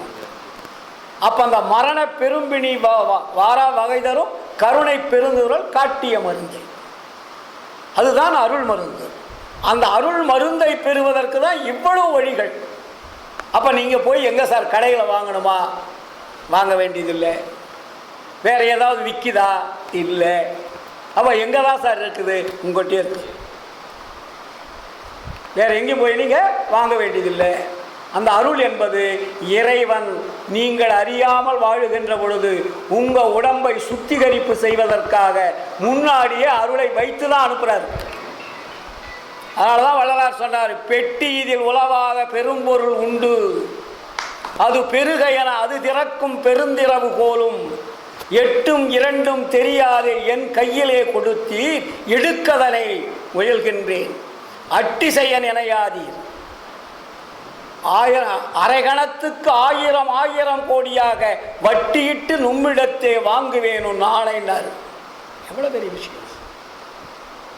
அப்போ பெட்டி இருக்கு, பூட்டு போட்டிருக்கு, அதுக்கு சாவி வேணும் அப்படின்னு சொல்லிட்டு இந்த சாவி எங்கடா கிடைக்குன்னா வள்ளலார் அந்த ஜீவகாருண்யத்தில் சொல்லிட்டார். ஜீவகாருண்யமே மோட்ச வீட்டின் திறவுகோல். நீ எப்பொழுது அன்பு கருணை தயவு என்ற அந்த மிக்சிங் மெத்தடு, அன்பு வேணும், தயவு வேணும், கருணை வேணும், இந்த 3 மிக்ஸ் ஆகும்போது தான் அருள் என்பது வரும், சாவி கிடைக்கும். அப்போ அந்த சாவி திறக்கிறதுக்கு சாவி கிடைச்சா மட்டும் போதுமா? இறைவனுடைய ஆர்டர் வேணும், இறைவனுடைய அனுமதி வேணும். அப்போ அந்த அனுமதியை பெறுவதற்கு தான் எவ்வளவு விஷயங்களை வள்ளலார் கொடுத்துருக்கார். அப்புறம் என்ன சொல்றாரு? வல்லவர் எல்லாமும் வல்லானை காணற்கு நல்ல நாள் எண்ணிய நாள் நெஞ்சே நல்ல நாள் எண்ணிய நாள். புரியுதுங்களா? வல்லானை காண்பதற்கு, வல்லன்னா யாரு? அருட்பெருஞ்சோதி ஆண்டவர். அவரை காண்பதற்கு நீங்கள் அலையணும். உங்கள்கிட்டே இருக்காரு. உங்கள்கிட்ட இருக்கிற கடவுளை நீங்கள் ஏன் தொடர்பு கொள்றதுக்கு பயப்படுறீங்க? வெளியில் இருக்கிற கடவுளை போய் ஏன் தேடுறீங்க? அப்போ தேடுறதுனால உங்களுக்கு ஏதாவது லாபம் இருக்கா? எதுவுமே கிடையாது. அப்போ என்ன இருக்குது? நமக்கு அதிகமாக நஷ்டம்தான் இருக்குது. அதனால தானே வள்ளலார் முதல் பாட்டியை ஞான சரிகளை போட்டார். நினைந்து நினைந்து உணர்ந்து உணர்ந்து போட்டார் இல்லையா? அப்போ நம்ம எங்கே இருக்கிறோம்? அது எப்படி இருக்கான்? தூண்டாத மணிவிளக்காய் துலங்குகின்ற தெய்வம்னார். நீங்கள் வைக்கிற விளக்கு தூண்டணும். அது உடம்புக்குள்ள எப்படி இருக்குது? தூண்டாத மணிவிளக்காய் துலங்குகின்ற தெய்வம். அது துரிய தெய்வம், அரிய தெய்வம், பெரிய பெரும் தெய்வம். நீங்கள் டெய்லி படிக்கிற பாட்டு தானே, அதில் இருக்கக்கூடிய கருத்துக்களை நம்ம புரிஞ்சிட்டோம்னா விளக்கிடும். அப்போது அது என்ன பண்ணுது பாருங்க, மாண்டாரை எழுப்புகின்ற மருந்தான தெய்வம், மாணிக்க வள்ளியை ஓர் வளத்தில் வைத்த தெய்வம், ஆண்டாரை ஆண்ட தெய்வம், அதுதான் அருஜோதி தெய்வம். புரியுதுங்களா? ஆகமவேதாதிகளாம் அறிவறிதான் தெய்வம். அவங்களுக்கு இந்த தெய்வத்தை பற்றி தெரியாது. யாருக்கு? வேதங்கள், ஆகமங்கள், புராணங்கள், இதிகாசம் பேசி பேசி பேசி நாட்டையும் நாட்டு மக்களையும் கெடுத்த அவர்களுக்கு இந்த அருட்பெருஞ்சோதியை பற்றி தெரியாதுன்றார். பல்லாயிரம் ஆண்டுகளாக இந்த நாட்டை அழித்து கொண்டிருப்பது எது என்றால் வேதங்கள், ஆகமங்கள், புராணங்கள், இதிகாசங்கள். அதனால தான் அடித்து சொல்கிறார் இங்கே வள்ளலாருங்க. ஏன்னா ஆண்டாரை ஆண்ட தெய்வம், அருஜோதி தெய்வம், ஆகமவேதாதி எல்லாம் அறிவறிதாம் தெய்வம். அப்புறம் என்ன சொல்கிறாரு? தீண்டாத வெளியில் வள தீண்டாத தெய்வம். நீங்கள் அதை தொட முடியுமா? பார்க்க முடியுமா? இதை விட நீங்கள் தொட்டு ஏற்றிடலாம். உங்களோட ஆன்மா உங்களால் தொட முடியுமா? ஆன்மா அவனுடைய தந்தையை தொட முடியுமா? அதனால தான் அது தீண்டாத வெளியில் வள தீண்டாத தெய்வம். அது எங்கே இருக்கு? சிற்சபையில் விளங்குகின்ற தெய்வம். அதே தெய்வம் உங்ககிட்ட சிற்சபையில் இருக்கிறது ஐயா, வேற போய் தேடாத. உன்னை இயக்கிக் கொண்டிருக்கக்கூடிய அந்த ஆற்றல் மிகு ஆன்மாவை தொடர்பு கொள்ளாமல் நீ ஏன் அலைந்து கொண்டிருக்கிறாய்? வாங்க வாங்க, நான் வராட்டி கூட என் பொண்டாட்டி கூப்பிட்றேன், அதுக்குள்ளுக்காக போயிட்டு வரணும், கிளம்பிடுறோம்ல. ஜாதகம் பார்த்தோம், அந்த கோயிலுக்கு போய் இந்த கோயிலுக்கு போய் பரிகாரம் செய்ய சொன்னாங்க, அதனால் அதை போய் செஞ்சால் தான் நமக்கு வந்து குடும்பத்தில் நிம்மதி இருக்குன்னு சொல்லிவிட்டு நீங்கள் சன்மாதத்தில் இருப்பீங்க. பொண்டாட்டியை பேச்சு தட்ட முடியாது, குழந்தைய பேச்சு தட்ட முடியாது. போகலைன்னா அப்பாவை அன்ஃபிட்டுடுவான், பொண்டாட்டியை அன்ஃபிட்டுடுவாங்க. இப்போ இந்த வாழ்க்கை முறையை நம்ம வகுத்து வச்சுட்டோம். அப்போ நீங்கள் ஆரம்பத்திலேருந்தே உங்களுடைய இல்லறத்தில் இருக்கக்கூடியவர்களுக்கு சொல்லி புரிய வச்சுருந்தா இரு மனமும் ஒரு மனமாக இருக்கும். அது நம்ம மட்டும் போகிறோம், அவங்க எப்படியும் அவங்க வேலையை பண்ணிட்டு போகிறாங்க, நம்ம விட்டுட்டு வந்துடுறோம். நிறைய இப்போ பாருங்க, பொம்பளைங்க யாராவது இருக்காங்களா? ஒருத்தர் தான் இருக்காங்க. முதல்ல கொஞ்சம் 4-5 பேர் வந்தாங்க. அப்போது நம்ம ஆரம்பத்தில் என்ன பண்ணுறோம், அவங்கள ஒதுக்கிடுறோம். அவங்க வந்தால் தொல்லை, இல்லாட்டி அவங்கள கூட்டிகிட்டு போகணும், அதை கூட்டிகிட்டு போனால் வர வழியில் ஏதாவது வாங்கி கொடுக்க சொல்லுவாங்க. இப்படிலாம் நம்மளுடைய எண்ணங்கள் மாறி அவர்களை தள்ளி தள்ளி வைத்து அவர்களுக்கும் அந்த உண்மை ஒழுக்க நெறியை சொல்லாமல் நாம் அவர்களை தள்ளி வைத்துட்டோம். அதனால் நம்ம எதை செஞ்சாலும் அவங்க வெறுப்பாக நம்மக்கிட்ட பேச ஆரம்பிச்சிட்டாங்க. என்ன சொன்னாலும் கேட்குறது. என் பொண்டாட்டி நான் வந்து வரும்போதே நான் கூட்டிகிட்டு தான் வந்தேன், கடைசி வரையும் கூட்டிகிட்டு தான் போனேன். இப்போ முடியாததுனால வரல. ஒவ்வொரு இந்த சங்கத்துக்கு எத்தனை ஆண்டுகள் தொடர்ச்சியாக வந்திருப்பான். நான் வராத என் ஒய்ஃப் வராத அந்த சங்கத்துக்கு வரமாட்டேன். இதே இடத்துல அப்போ அந்த நிலையை நாங்கள் ஆரம்பத்திலேருந்தே உருவாக்கிட்டோம். அப்போ எனக்கு துணையாக இருக்கிறாள் எல்லா வகையிலும், எனக்கு தடை என்பது கிடையாது இன்னைக்கு வெளியும். அப்போது நம்ம ஒரு தாய் தந்தையர் அந்த வழியை பின்பற்றுகின்ற பொழுது தன்னைத்தானே குழந்தைகள் மாறிடும். புரியுதுங்களா? இப்போ என்னுடைய குழந்தைகள் அத்தனை பேருமே வள்ளலாரை விட்டு வேறு எதையுமே வழிபட மாட்டாங்க. இது அருட்பெருஞ்சோதி ஆண்டவரை தவிர தெளிவாக இருப்பாங்க. என் பேரன் பேத்திங்களும் அப்படி தான். நான் சொல்லியா கொடுக்குறேன் இல்லை, அந்த வித்தானது எந்த உணர்வில் வருதோ அந்த உணர்வாக மாறிக்கொண்டே இருக்கும். சார் நீங்கள் எந்த வித்து போடுறீங்களே எந்த மண்ணில் அதுதான் சார், அதுக்கு தகுந்த மாதிரி தான் விளையும். புரியுதுங்களா? அப்போ எங்களுடைய உணர்வுகள் அது உணர்வான அந்த உணர்வு நல்லொழுக்கத்தினுடைய உணர்வுகளாக வித்துவாக உருவானது. அப்போ அவங்களுடைய அந்த எண்ண அலைகள் சொல்லாமல் செயல்படும். அதனால தான் வள்ளலார் சொல்வார், பரநாள் சந்ததி இல்லாமல் வருந்துகின்ற சம்சாரிகள் ஜீவகாருண்யமே விரதமாக அனுசரிப்பார்களே ஆனால் அவர்களுக்கு நல்ல அறிவுள்ள குழந்தை பிறக்குன்னு எழுதுறார். புரியுதுங்களா? இப்போ நான் போன வாரம் கூட கரு உண்டாகும் இதன்னு ஒரு ஸ்டார்ட்டில் போட்டு விட்டேன். குழந்தை இல்லாதவர்கள் தவிக்கின்ற தவிப்பு, அவர்கள் யாரை நம்பி எப்படியெல்லாம் ஏமாறுகிறார்கள். பூசாரிகளை நம்பி ஏமாறுகிறார்கள், ஜோதிடர்களை நம்பி ஏமாறுகிறார்கள், வழிபாட்டு முறைகளை நம்பி ஏமாறுகிறார்கள். இப்படி நிறைய அதுக்கு தொடர்பெல்லாம் கொடுத்துட்டு இந்த ஏமாற்று வேலை தேவையில்லை. அப்போ வள்ளலார் சுக்கிலம் உண்டாகும் விதம் என்பதெல்லாம் எழுதியிருக்காரு. அதை பார்த்து அவங்களுக்கு புரிகிற மாதிரி எழுதி ஃபுல்லாக நான் போஸ்ட் பண்ணிட்டேன். அது பயங்கரமான வரவேற்பு. ஏன்னா அறியாமல் புரியாமல் தெரியாமல் இந்த நிலையில் அவங்க போய் விழுந்துடுறாங்க, பணத்தையும் அடிச்சிடுறாங்க, கற்பையும் விலை பேசி விடுகிறாங்க. நீங்கள் நிறைய இடத்துல போனீங்கன்னா குழந்தை உங்களுக்கு எப்படியும் கிடைக்கும் உருவாக்குன்னு சொல்லிட்டு இந்த பூசாலிங்க ஜோதிடர் மருத்துவர்லாம் என்ன பண்ணுவானுங்க, தவறான வழியை யூஸ் பண்ணுறாங்க. அப்புறம் இன்னொன்று வந்திருக்கு இல்லையா, டெஸ்ட் டியூப்னு. டெஸ்ட் டியூப்னா என்ன சார்? அது இன்னொருத்தனுடைய விந்தை எடுத்து இன்னொரு பெண்ணில் அனுப்புவதுக்கு பேர் தான் டெஸ்ட் டியூப். அதுக்கு இப்போ அந்த பொண்ணு விபச்சாரமே பண்ணிடலாம். புரியுதுங்களா? அவன் யாரோ என்னவோ எந்த விந்தோ எந்த சுக்கிலமோ இந்த கருமுட்டைக்கும் அந்த கருமுட்டைக்கும் ஒத்துட்டுச்சுனாக்கா ரெண்டையும் டெஸ்ட் பண்ணி டியூப்பில் வச்சு விட்டுருவான். அப்போ அந்த குழந்தை எப்படி இருக்கும்? அப்போ அந்த அந்த அப்பாவை மதிக்குமா, மற்றவங்களை மதிக்குமா? இதனுடைய ஜீன்ஸ் அதனுடைய ஜீன்ஸ் வேறுபட்டுரும். குடும்பத்தில் பின்னாடி வளர அது என்ன இப்போ தானே நிறைய 10-15 வருஷமாக அப்படி உருவாக்குறாங்க. அவங்க வளர்ந்து வரும்போது தான் அந்த வாழ்க்கை முறை எப்படின்னு தெரியும். இதெல்லாம் தேவையற்ற விஞ்ஞானங்களை கண்டுபிடித்து கருவிகளை கண்டுபிடித்து பணத்தை கொள்ளையடிப்பதற்காக செய்கின்ற சூட்சுமம். அப்போ வள்ளலாரிங்க என்ன சொல்கிறாரு, எதுவுமே வேண்டாம், நீங்கள் இடைவிடாது அருட்பெருஞ்சோதி ஆண்டவரை தொடர்பு கொண்டு ஜீவகாருண்யமே வழிபாடாக நினைத்து விரதமாக ஏற்று செயல்பட்டீர்களானால் நல்ல அறிவுள்ள சந்ததியை உண்டு பண்ணும் என்பது சத்தியமே எழுதுகிறார். அப்போ உங்களுடைய ஜீன்ஸ் அது மாற்றிடும். பழைய அந்த அசுத்த அணுக்களை மாற்றி சுத்த அணுக்களாக அது மாற்றும். எப்படி? ஜீவகாருண்யத்தினால. மற்றவருடைய ஆற்றல் நம் இடத்திலே வந்து பதிய பதிய பதிய என்னாவோ நம்முடைய உணர்வுகள் அணுக்கள் எல்லாமே சுத்திகரிப்பு செஞ்சிடும்.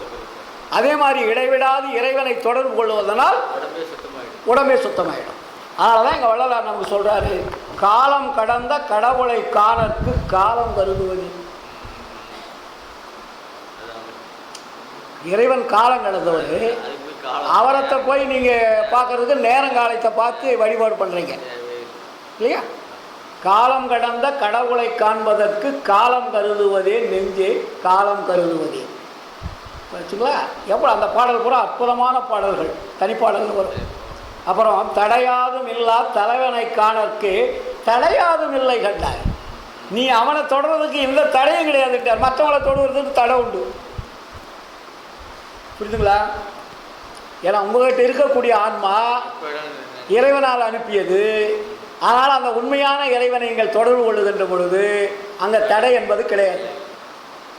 நீங்கள் உண்மையான இறைவனை விட்டுட்டு வேறொரு இறைவனை வணங்கினா அங்கே தடை வந்துடும். அந்த தடை என்பதான் மாயினால் உருவாக்குவது. மாயன்னு சொல்கிறீங்க இல்லையா? அப்போ மாயை என்ன பண்ண தப்பு பண்ணுறான்னு அர்த்தம். அது புரிஞ்சுக்கும். ஏன்னா மாய்க்கு தெரியும் நம்ம என்னென்ன பண்ணுறோம்னு. மாயை என்பது சாத்தான் என்பது சைத்தான் என்பதெல்லாம் ஒன்று தான். அப்போ எத்தனை என்ன பண்ண நீங்கள் செய்கிற தவறுகளுக்கெல்லாம் அதுதான் அவங்களுக்கு தண்டனை கொடுக்குறது. அப்போது உண்மையான தெய்வத்தை நீங்கள் தொடர்பு கொண்டால் மாயை உங்கள் விட்டு விலகிவிடும். உங்களுக்கு வரவேற்பு கொடுக்கும், பாதுகாப்பு கொடுக்கும், உங்களுக்கு ஆபத்தை உருவாக்காது. இவ்வளோ பெரிய விஷயங்கள் இருக்குது. அதனால தான் தடையாதும் இல்லா தலைவனை காண்பதற்கு தடையேதும் இல்லை கண்டார். அங்கே தடை என்பது கிடையாதுன்ட்டார். அதாவது கையுள்ள அமுதத்தை வாயுல அமுதாக்க பையுலானுக்கு என்னையோ நெஞ்சே பையுலானுக்கு என்னையோன்னு சொல்கிறார். அப்போது உன்னுடைய கையில் இருக்குது, அது வாங்கி போகிறதுக்கு எவ்வளோ நேரம் ஆகும்? நீ வேறு இடத்துல போய் வாங்கிட்டு வந்தால் தானே சாப்பிட்றதுக்கு கஷ்டம், நேரம் ஆகும். முன்னாடியே இருக்குது, அதை எடுத்து சாப்பிட்றதுக்கு நீ ஏன் கஷ்டப்படுற? அப்போ உன்னுடைய ஆன்மாவில் அமுதமாக வைக்கப்பட்டு இருக்கிறது, அதை எடுக்கிறதுக்கு நீ ஏன்டா கஷ்டப்படுறன்றாரு. கண்ணுக்கு முன்ன உடம்புக்குள்ளே இருக்குது. நீங்கள் போய் எங்கே விலை கொடுத்து வாங்க வேண்டியதில்லை, வெளியே போய் தேட வேண்டியதில்லை. அப்போ நம்ம என்ன பண்ணிகிட்டு இருக்கிறோம்? நம்ம தான் சிந்திக்கணும். அப்போ நம்ம என்ன பண்ணணும்? இறைவனை இடைவிடாது தொடர்பு கொள்ள வேண்டும். இன்னொன்று, நாம் உணவு முறைகளை மாற்ற வேண்டும் இல்லையா? உணவு முறைகளை மாற்றிட்டீங்கன்னாவே ஒழுக்கம் என்பது தானாக வந்துடும். இந்த ஒழுக்கம் கெட்டு போச்சுன்னு சொல்கிறாங்களா? எப்படி கெடுது? உணவுனால தான் கெடும் ஒழுக்கம். புரியுதுங்களா? வள்ளுவர் சொன்னார், ஒழுக்கம் விழுப்பம் தரலாம், ஒழுக்கம் உயிரினும் ஓம்பப்படுங்க. விளக்கம் சொன்னாரா? இல்லை. ஆனால் வள்ளலார் வந்து தான் அந்த ஒழுக்கத்துக்கு முதல் அடி கொடுத்தாரு. முதல்ல இந்திரிய ஒழுக்கத்துக்கு வாடான்னார். இந்திரியம் என்றால் புறக்கருவிகள். இந்த புறக்கருவிகள் செய்யக்கூடிய செயல்பாட்டினால் தான் உங்களுக்கு துன்பங்கள் வந்து கொண்டு இருக்கிறது. இந்த புறக்கருவிகளை வச்சு தான் நீங்கள் சாப்பிட்றீங்க. அப்போ உணவு முறைகள் எதிலிருந்து கருவி மூலமாக தான் உள்ளே போகுது. அப்போ நீங்கள் தான் வாய் அடக்கணும், கையடக்கணும், கால் அடக்கணும், கண் அடக்கணும், காது அடக்கணும், மூக்கு அடக்கணும், வாய் அடக்கணும்னு எல்லாத்தையும் ஐம்புலன்களையும் நீங்கள் அடக்கணும். கண்ட்ரோல் பவர் கொண்டு வந்துடணும். அப்போ இந்த புறக்கருவிகளை அடப்பதற்கு எது கருவிகளாக உள்ளே இருக்குது? கரணங்கள் இருக்குது. அதுதான் மனம், புத்தி, சித்தம், அகங்காரம் என்று சொல்லக்கூடிய கருவிகள். அப்போ இந்த கருவிகள் தான் உங்களுக்கு வேலை வாங்குது. புறத்தில் இருக்கக்கூடிய கருவிகளை வேலை வாங்குவது கரணங்கள். அப்போ அந்த கரணங்களும் இந்திரியங்களும் பழக்கத்தினால் செயல்படுகிறது. ஆன்மா சொல்லி செயல்படுறது பழக்கத்தினால். எப்படி? ஒரு குரங்கு சொன்னல, ஒரு குரங்கு வீட்டில் பழக பழக பழக சொல்லி கொடுக்க அந்த பழக்கத்தில் அது செய்யுது. பார்த்து பார்த்து. அதே மாதிரி நம்ம அம்மா அப்பா இந்த உலகம் எதை சொல்லி கொடுத்ததோ அதை தான் செய்கிறோம். புரியுதுங்களா? சொல்லி கொடுக்காத யாருக்குமே தெரியாது சார். அது படிப்பாகட்டும், பொருளாகட்டும், உங்கள் வாழ்க்கை முறையாகட்டும், யாருமே சொல்லாமல் தெரிந்து கொள்வதற்கு வாய்ப்பே கிடையாது. எல்லாம் சொல்லியது தான். இறைவனை இடைவிடாது தொடர்பு கொள்வதுன்னு சொல்லிடுவோம். இது வந்து மதத்தில் வந்து நாமாவளி ஜபம், மந்திர ஜபம்லாம் சொல்லுவாங்க. இந்த சன்மார்க்கத்தில் இறைவனை இடைவிடாது தொடர்பு கொள்வதுனா எந்த சிந்தனைகளை நீங்கள் அங்கே வைக்கணும். ஆன்மாவை சிந்தனையிலேயே இருக்கணும். உங்களுக்கு நேரம் ஃப்ரீயாக இருந்துச்சுனாக்கா அருட்பெருஞ்சோதி மகாமந்திரத்தை சொல்லுங்கள். இப்போ நான் வியாபாரம் பண்ணிக்கிட்டு இருக்கிறேன், சிந்தனையை நீங்கள் அதை வச்சுட்டு வியாபாரம் பண்ணுங்க, அது தடை கிடையாது. நீங்கள் உங்களுடைய உணர்வுகளை கொண்டு போய் இங்கே வச்சுட்டிங்கன்னா வேலை முடியுது. அதனால தான் ஞானசரிகளை சொல்கிறார் இல்லையா, உச்சிக்கு கீழே உள்நாக்குக்கு மேலே மூளையின் மத்தியில் மலர்ந்த தாமரைக்குள்ளே உள்ளே வந்து ஒரு சின்ன ஒளியாக அது இயங்கிக் கொண்டிருப்பது, அதுக்கு பேர் தான் ஆன்மா. அது இல்லை என்றால் உடம்பு இயங்காது. அதனால் உங்களுடைய உணர்வுகளை அங்கே தொடர்பு வையுங்கள்னாரு. அதனால தான் ஞானசரிகளை ஒரு பாட்டு அதுக்காகவே போட்டார் தனியாக. குறித்து உரைக்கின்றேன், நீங்கள் கேட்ட கேள்வி சொல்கிறார் பாருங்க. குறித்து உரைக்கின்றேன் இதனை கேண்மின் இங்கே வம்மின், கோணுமன குரங்காலே நாணுகின்ற உலகி, வெறித்த உம்மால் ஒரு பயனும் வேண்டுகிறேன், எனது மெய்யுரையை பொய்யுரையாய் வேறு நிலையாதி.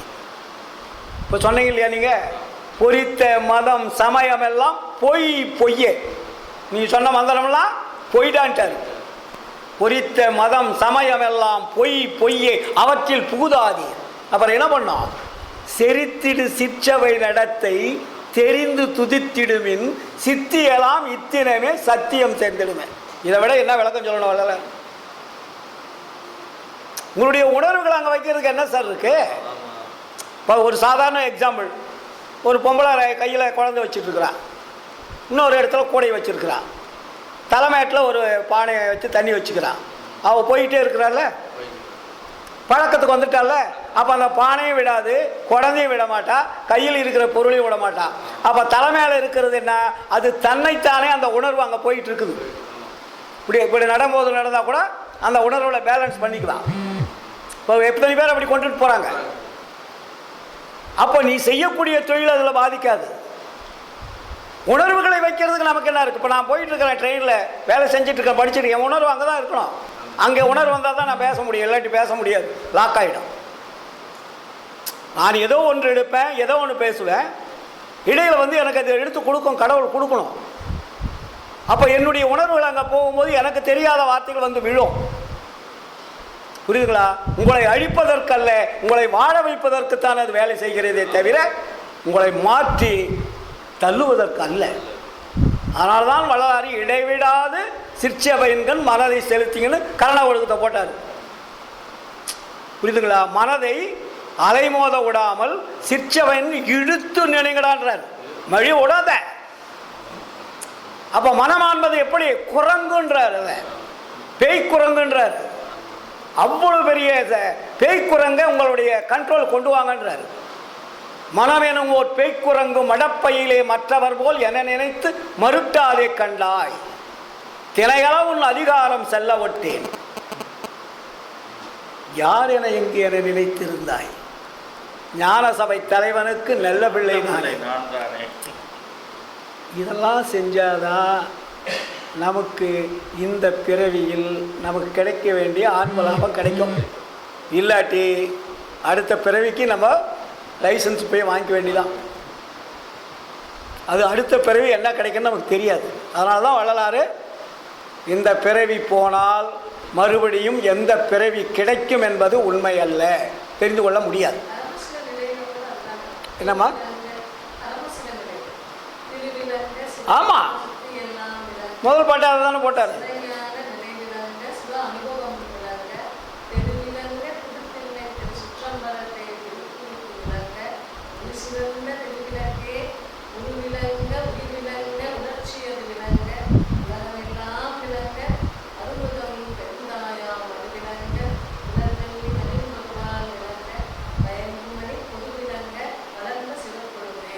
தெளிவாக சொல்லிட்டார் இல்லையா?